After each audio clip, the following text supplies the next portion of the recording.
Halo teman-teman semua, jadi berjumpa lagi nih di channel Ingin Ilmu.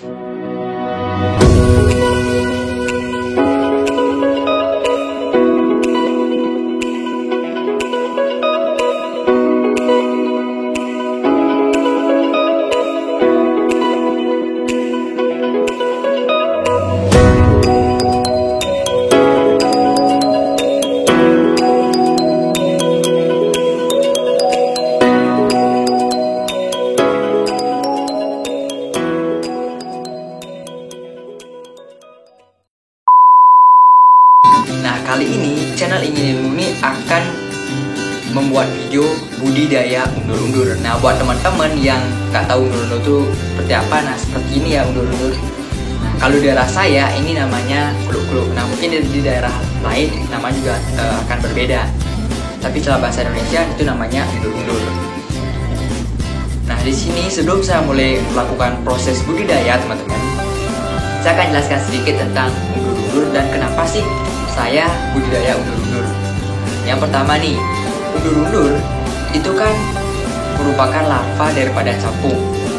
Tapi bukan capung yang sebesar ini ya, saya maksud, tapi yang kayak gini ya kecilan. Nah teman-teman, kenapa sih saya harus melakukan proses budidaya undur-undur, teman-teman?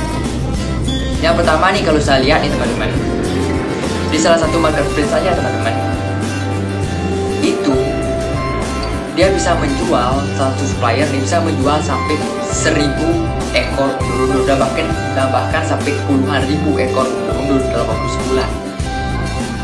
Yang kedua, di Tiongkok atau di Cina itu sendiri, harga jual undur-undur 1 kilonya saja itu 14 juta teman-teman. Nah, manfaat dari undur-undur itu juga banyak teman-teman. Bisa mengatasi diabetes, terus to stroke, dan masih banyak yang lainnya teman-teman. Nah, modelnya kayak gini. Nah, ini dia manfaat daripada undur-undurnya. Mengacu daripada hal tersebut teman-teman, jadi kan saya berpikir ada peluang nih untuk masuk, untuk ikut berjualan undur-undur seperti itu. Karena permintaan pasar juga besar dan manfaat dari undur-undur itu juga cukup banyak teman-teman. Ini contoh saat penjualan undur-undur. Sampai saya bisa jual 50 ekor undur-undur ke Jawa Timur, saya jual ya teman-teman. Terus gak mungkin dong saya cuma lihat hanya sedikit-sedikit uang ya teman-teman. Saya lihat juga apakah budidayanya itu gampang. Nah, di sini karena saya melihat ada peluang, istilahnya budidaya itu nggak ribet, nggak rumit seperti itu teman-teman. Jadi saya melakukan proses budidaya. Nah, kali ini saya akan berbagi gimana sih cara untuk melakukan proses budidaya tersebut teman-teman, dan seberapa mudah sih dalam melakukan proses budidaya tersebut. Biar nggak lama, langsung aja ke videonya teman-teman ya. Let's go. Oke, nah teman-teman, jadi kali ini langkah pertama kita harus cari tempat dulu ya. Nah, seperti saya ini kan istilahnya udah ada atapnya. Di sini tempatnya di bawah ini lebih bagus teman-teman. Nah, kenapa saya pilih tempat di sini? Pertama ini jarang lah diganggu oleh anak-anak kecil, lebih itu orang-orang dewasa kan jarang juga ke sini.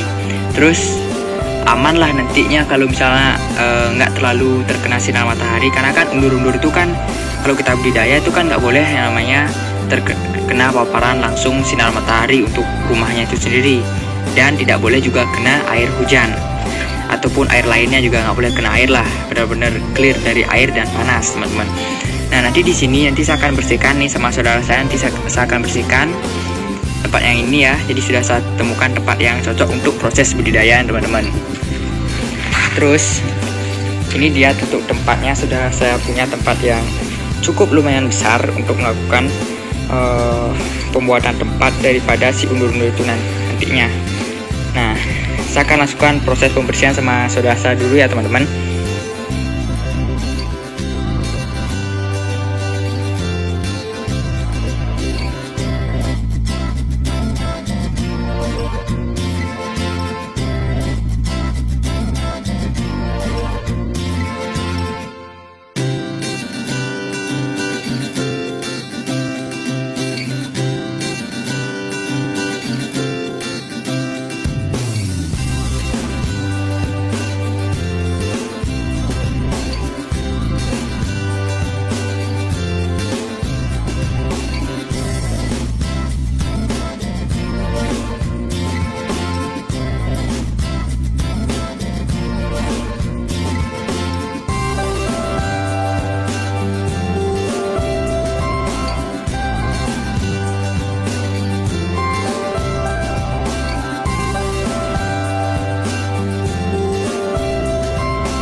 teman-teman, jadi untuk sebagai media dalam budidaya undur-undur itu nanti, nah di sini saya menggunakan pasir ya teman-teman. Nah pasir yang seperti ini teman-teman, bukan pasir pantai. Pasir pantai itu nggak bagus, jadi pasir yang seperti ini. Jadi dari gunung berapi ini kan yang buat kita pondasi rumah itu. Nah selain pasir kita juga bisa gunakan istilahnya tanah teman-teman. Tapi kalau kita gunakan tanah, nanti kita pakai tanah yang halus teman-teman gitu. Kalau pakai tanah yang kasar nggak akan mau jadinya si undur-undur itu mau diam di sana gitu. Jadi di sini saya gunakan pasir aja teman-teman. Jadi di sini kalian bisa saring ataupun tidak. Tapi kalau dari saya sendiri nggak usah disaring sih. Kalau disaring istilahnya nanti waktu kita pengambilan undur-undurnya itu, kalau sudah ada undur-undur di media tersebut nanti akan lebih sulit jadinya. Jadi nggak usah disaring aja sih gitu dari saya pribadi ya teman-teman.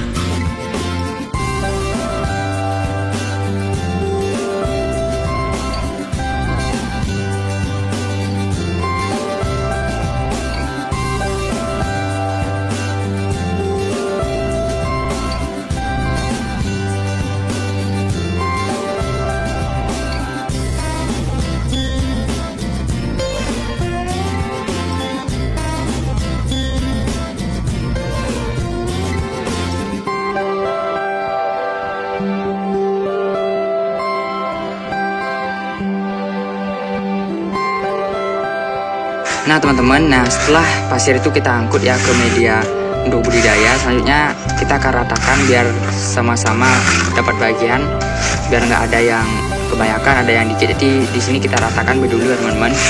Setelah selesai diratakan teman-teman, nanti kita pasir ini kita biarkan nanti sampai sekitaran 1 atau 2 harian ya.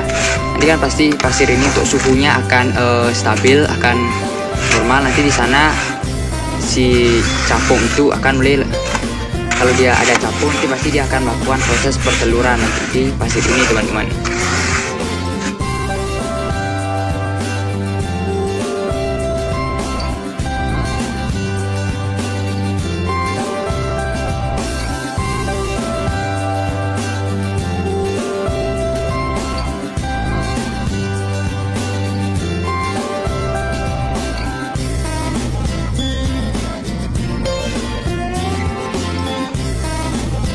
Nah teman-teman, jadi inilah ada beberapa anak dari undur-undur tuh yang sudah mulai bikin rumah di sini teman-teman. Jadi ini kita tunggu 1 minggu, tapi juga nggak tentu sih untuk kapan kita bisa sampai menghasilkan gitu. Kita tunggu aja ya teman-teman sampai si capung itu bertelur gitu. Jadi ini sudah berapa yang udah menetas dan udah bikin rumah ya teman-teman. Nah itu juga ada berapa. Jadi di sini nggak ada kemungkinan dia akan cepat atau bisa aja cepat atau bisa lambat untuk menghasilkan undur-undurnya ini teman-teman. Jadi semangat!